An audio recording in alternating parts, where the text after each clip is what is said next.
Welcome into the Cowboys Report. Some breaking news for you guys on today's video. The Cowboys are set to sign safety Malik Hooker. I will claim victory. They're actually adding another safety. Now, one step in the process, I think, on that front. Here was the breaking news report from Michael Gelkin over of the Dallas Morning News. Free agent safety Malik Hooker is visiting the Cowboys for a second time this offseason. And this time, the pairing should stick. As long as everything checks out physically, the team is expected to sign Hooker. He'd make a full 90-man roster. Now, we'll come back to the medical side of things here in a little bit. That is important, at least for me, as it relates to the idea of adding Malik Hooker. But I love this move. You guys who have watched the show, who have been subscribed for so long, you know my thoughts on safeties. I've wanted more of them. I had interest in both Damonte Kazee and Malik Hooker the first time around. But the medical is a big factor in here. And I do think there is a non-zero chance that something else pops up on this physical side of things for the Cowboys and for Malik Hooker. When healthy, this has been an immensely talented player. He fits what you're searching for, what I've wanted for so long, in a true free safety. Someone who can handle cover 3, cover 1 with ease, can go sideline to sideline when healthy. The problem for Malik Hooker, and why he's still unsigned, at least as of this exact moment, as we get closer to NFL camp starting around the NFL, is that he has not been all that healthy. So we're going to go more in depth here, of course, in just a second. But first, I want you guys to give me your one-word reaction to signing Malik Hooker. Get your votes in. Let me know what you're thinking here in the comment section right now. I'm pretty damn excited. As producer Brett is sitting off to my left, awkwardly watching me right now, the Cowboys did the safety thing. I get to talk about safeties, and that makes me a very happy camper, even if this is more of a short-term type of thing. So you can suck it, producer Brett. Bonus points for, if you guys subscribe, because that makes Brett even more angry. Either way, I'm excited here about this particular move. And I'm not convinced Hooker's even going to play that much for the Cowboys. But the upside, compared to what the Cowboys have on the roster, is impactful for me. 7 interceptions, 11 pass breakups over 36 games, and that comes despite Hooker missing a whole bunch of them. And his first season with the Colts, when he was at his healthiest, I literally almost said most healthiest. Thank God this is on demand. Anyway, for me, Hooker brings you depth. He brings you options at safety. I still think Damonte Kazee is going to start for this organization at free safety. He's the one who knows Dan Quinn. He's the one they signed initially, and I think he's the one who got cleared medically first. Donovan Wilson can still handle your strong safety role, but now, God forbid, Damonte Kazee gets hurt. Look at who you've got. You've got Malik Hooker instead of having to lead on Darian Thompson, Jaron Kearse, who's more of a box safety guy anyway. 6th-round rookie Israel Mukwame, who's never played in the NFL. Guys like Steven Parker, who? Tyler Coyle, an undrafted free agent. So the adding of Hooker gives the Cowboys depth at their worst depth position. That is safety. From the money standpoint, by the way, quick note on this. I know we don't have the details yet and won't until he officially signs, if he does.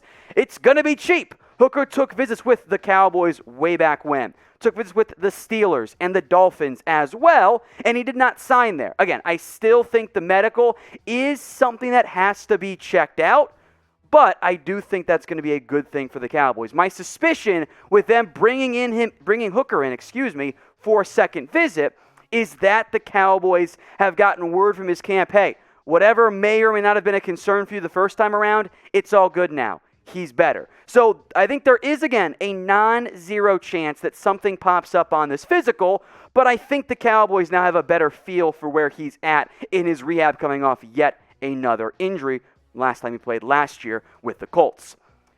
Knowing that this could go a wrong direction here, what is your confidence level in the secondary? And I know, as we sit right now, it is training camp, hype season, everything's feeling good, everything's positive, nothing's bad.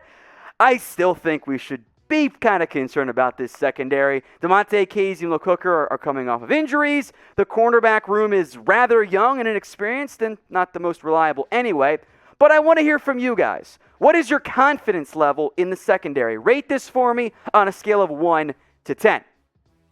If you guys haven't already, hit that big red button and subscribe before producer Brett fires me. We're trying to get to 100,000 subscribers right now. We're just over 4,500 away, and I think we're going to get there in the very near future. So if you guys want constant news, like the Malik Hooker signing, for example, rumors, updates, mailbags, everything around America's team, hit that big red button and subscribe today.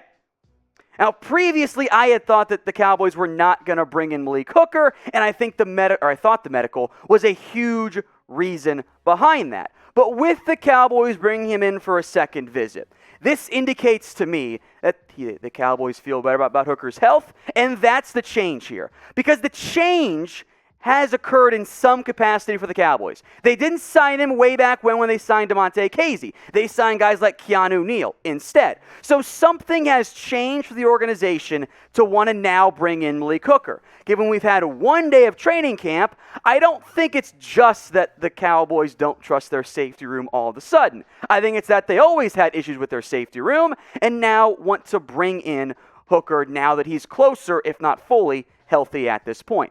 As I kind of mentioned previously, I still believe Damonte Kazee is going to be this team's starter at free safety.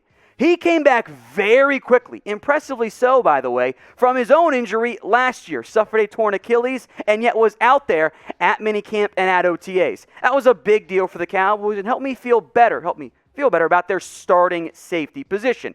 I still think it's going to be Wilson and Kazee there at the strong safety and free safety spot, respectively. But now you bring in Malik Hooker, who can still contribute if you want to put him in for certain games, or if Kazee struggles, or for whatever reason, if Dan Quinn wants to go true, rangy, dynamic, single high guy, and Hooker's back to 100%, which may or may not end up being the case. But at minimum, it's good depth investment. Something this Cowboys team has neglected for far too long at the safety position. So from that perspective, I love this move. I'm hyped the Cowboys actually added another safety, even if we're not counting Keanu Neal from that perspective.